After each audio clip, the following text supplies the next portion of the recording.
Social isolation and exclusion are powerful, damaging forms of workplace discrimination. These two attacks are often applied together to derail your career, damage your reputation, and permanently alter your workplace relationships. These methods are effective because of how they amplify the harmful effects of one another. As social isolation attacks damage your reputation, you are simultaneously given less opportunity to contradict the narrative being spread because of the exclusion. In our next few videos, we'll be covering both social isolation and exclusion in more detail, sharing what it looks like and why it's difficult to fight. Hit the follow button to know when those go up. And if this is the first video you've seen from us, you may want to visit Just Approve's page to watch the first part of our series on unequal treatment.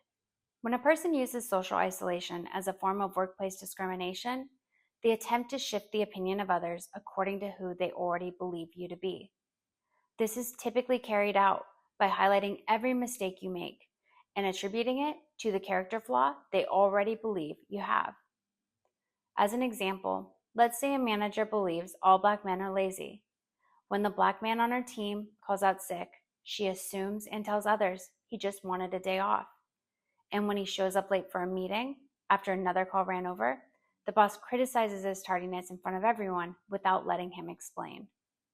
This behavior is repeated, targeted, and isolated to only this man, but his race is never referenced.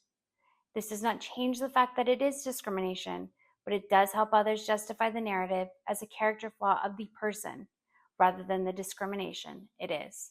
Exclusion as a form of workplace discrimination systematically removes you from opportunities you need to succeed.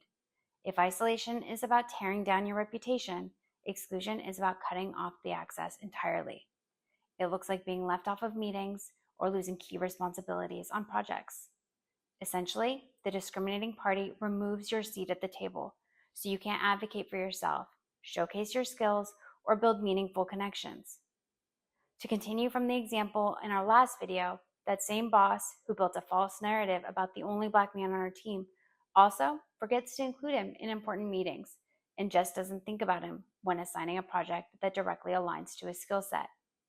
Over time, the man has less and less opportunities to contribute and becomes less and less visible, making it easier for the discriminatory narrative to take over his reputation and damage his career. Social isolation and exclusion in the workplace does more than just sideline your career. It pushes you out entirely as your access to promotions, raises, and advancement opportunities are removed. And it can be exceptionally difficult to overcome because those around you are unwilling to accept that they could have possibly been manipulated into accepting a discriminatory narrative. It is not uncommon for others to double down on their newly formed opinion, even as it contradicts who they knew you to be. That is why it is so important that you recognize the discrimination as the cause of the sudden shift in your workplace relationships and responsibilities as early as possible. If you suspect that this might be the case for you, sign up for Just Approve, an application built by a founder who has been in your shoes and wants to help you and others protect your career against discrimination.